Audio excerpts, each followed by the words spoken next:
Hi friends, வணக்கம். Welcome to our channel. இன்றைக்கி சுவையான இட்லி பொடி எப்படி செய்கிறதுனா பார்க்க போகிறோம். நல்லா கமகமன்னு வாசனையோட 1 வருஷம் ஆனால் கூட கெட்டு போகாத இட்லி பொடி எப்படி செய்கிறதுன்னு பார்க்கலாம். வாங்க வீடியோக்குள்ளே போகலாம்.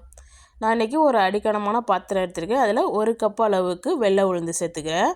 நீங்கள் மெஷரிங் கப்பு அல்லது டம்ளரு எதில் அளக்குறீங்களோ அதுலேயே மற்ற பொருளெல்லாம் அளந்துக்குங்க. அடுப்பை மீடியம் ஃப்ளேமில் வச்சுட்டு இந்த உளுந்து நல்லா சிவந்து வர்ற அளவுக்கு இந்த மாதிரி நல்லா கலந்து கொடுத்து வறுத்து எடுத்துக்குங்க. தொடர்ந்து இந்த மாதிரி கலந்து கொடுத்துட்டே இருந்தீங்கன்னா தான் ஈவனாக வறுபட்டு வரும். இப்போ இந்த அளவுக்கு நல்லா சிவக்க வறுத்து எடுத்துக்குங்க. இப்போ இந்த அளவுக்கு வறுபட்டதுக்கப்புறம் நம்ம இதை ஒரு பிளேட்டில் மாற்றி வச்சிடலாம். இப்போ 1 கப் அளவுக்கு கடலைப்பருப்பு எடுத்துருக்கிறேன். எந்த கப்பில் உளுந்து அளந்தோமோ அதே கப்பில் கடலைப்பருப்பு அளந்துருக்கேன்.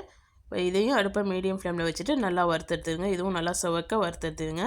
தொடர்ந்து இந்த மாதிரி கலந்து கொடுத்துக்கிட்டே இருங்க.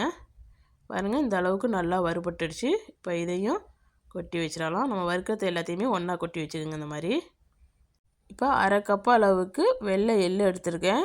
இப்போ இதையும் சேர்த்து நல்லா வறுத்து எடுத்துக்கலாம். நீங்கள் வெள்ளை எள்ளுக்கு பதில் கருப்பெல்லு கூட எடுத்துக்கலாம். கருப்பெல்லு சேர்க்கும்போது கொஞ்சம் கலரு கொஞ்சம் கம்மியாகும், அவ்வளவுதான். இந்த மாதிரி நல்லா வறுத்து எடுத்துக்கோங்க. இந்த எள்ளு சேர்த்தா தான் இந்த இட்லி பொரிக்க நல்ல ஒரு டேஸ்ட் கொடுக்கும். இந்த மாதிரி நல்லா எள்ளு பொரியணும். பாருங்கள், இந்த மாதிரி பொரியணும். இப்போ இதையும் சேர்த்துடலாம் ஒன்றா. இப்போ இது கூட வாசனைக்காக 1 டேபிள் ஸ்பூன் அளவுக்கு ஜீரகமும் 1 டேபிள் ஸ்பூன் அளவுக்கு மிளகும் சேர்த்துருக்கேன். இப்போ இதையும் அடுப்பை மீடியம் ஃப்ளேமில் வச்சு நல்லா வறுத்துட்டு இதில் சேர்த்துருங்க. இப்போ காஷ்மீர் மிளகாய் ஒரு 15 மிளகாய்கிட்ட சேர்த்துருக்கேன். இது காரம் ரொம்ப கம்மியாக தான் இருக்கும். அது கூடயே நார்மலாக நம்ம சேர்க்குற மிளகாயில் ஒரு 10 மிளகாய் சேர்த்துருக்கேன். உங்கள் காரத்துக்கு ஏற்ப மிளகாயை கூட குறைச்சி சேர்த்துக்குங்க. இப்போ இது கூட 1 டீஸ்பூன் அளவுக்கு உப்பு சேர்த்து நல்லா வறுத்து எடுத்துக்கலாம். எதுக்கு உப்பு சேர்த்து வறுக்கிறேன்னா நெடியராமல் இருக்கிறதுக்காண்டி உப்பு சேர்த்துருக்கேன். இந்த மாதிரி உப்பு சேர்த்து வறுக்கும்போது நம்மளுக்கு தும்மல் இருமல்லாம் வராது. இப்போ இதை நல்லா வறுத்து எடுத்துக்கோங்க. இப்போ பார்த்தீங்கன்னா மிளகாய் நல்லா வறுபட்டு சிவந்து வந்துடுச்சு. இப்போ இதையும் நம்ம எடுத்துடலாம். இப்போ லாஸ்ட்டாக இது கூட ஒரு கைப்பிடி அளவுக்கு கருவேப்பிலை சேர்த்து நல்லா வறுத்து எடுத்துக்கலாம். கருவேப்பிலை சேர்க்குறதுனால இட்லி பொடி நல்ல ஒரு வாசனையாக இருக்கும், டேஸ்ட்டு நல்லாயிருக்கும். இப்போ இதையும் நல்லா வறுத்து எடுத்துக்கலாம். கொஞ்சம் கூட தண்ணி இல்லாமல் நல்லா மொறு மொறுன்னு வர்ற அளவுக்கு கருவேப்பிலையே வறுத்து எடுத்துக்குங்க. இப்போ எல்லாத்தையுமே வறுத்து எடுத்தாச்சு. இப்போ இது நல்லா ஆறட்டும். இப்போ இது கூட நான் 1 டீஸ்பூன் அளவுக்கு உப்பு சேர்த்துக்கிறேன். 1/2 டீஸ்பூன் அளவுக்கு பெருங்காயத்தூள் சேர்த்துருக்கேன். நீங்கள் கட்டி பெருங்காயம் யூஸ் பண்ணுறதா இருந்தால் எண்ணெயை கொஞ்சமாக விட்டு பொரிச்சிட்டு அப்புறம் இதில் சேர்த்துக்குங்க.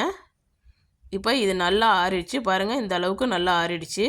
இப்போ இதை நம்ம மிக்ஸி ஜாரில் போட்டு அரைச்சிட்டு வந்துடலாம். ஃபஸ்ட்டு மிளகாயை போட்டு நல்லா அரைச்சி எடுத்துக்கலாம். இப்போ மிளகாய் பொடியை நல்லா சாஃப்டாக அடித்து எடுத்துகிட்டு வந்துட்டேன் இந்த மாதிரி. இப்போ மீதி இருக்கிற நம்ம வறுத்து வச்சுருக்கிறதெல்லாம் கொஞ்சம் கொஞ்சமாக சேர்த்து நல்லா குறைப்பாக அரைக்கணும். சாஃப்டாக அரைச்சிடக்கூடாது. குறைப்பாக இருந்தால் தான் இட்லி பொடி நல்லா டேஸ்டியாக இருக்கும். பாருங்கள், இந்த மாதிரி அரைச்சி எடுத்துக்குங்க. நம்ம நல்லா நைஸாக அரைச்சிட்டோம்னா அது மிளகாய் தூள் மாதிரி ஆயிரும், இட்லி பொடி மாதிரி இருக்காது. இந்த அளவுக்கு நல்லா குறைப்பாக இருக்க மாதிரி அடித்து எடுத்துக்குங்க. இப்போ நான் ரொம்ப சின்ன பாத்திரத்தில் கொட்டிட்டேன், அதனால் கொஞ்சம் பெரிய பாத்திரத்தில் கொட்டிக்கிறேன். இப்போ மீதி இருக்கிறதையும் அடித்து எடுத்தாச்சு. இப்போ எல்லாத்தையும் நல்லா கலந்து விட்டுருங்க. நல்லா கலந்து விட்டுட்டு இந்த ஸ்டேஜில் உப்பு குறைவாக இருந்துச்சுன்னா உப்பு சேர்த்துக்குங்க.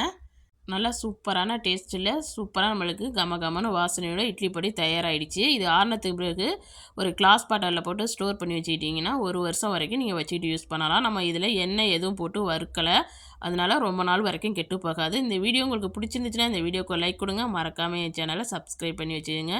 நீங்களும் உங்கள் வீட்டில் செஞ்சு பார்த்துட்டு எப்படி வந்துச்சுன்னு கமெண்டில் சொல்லுங்கள். இந்த வீடியோ பார்த்த அனைவருக்கும் நன்றி.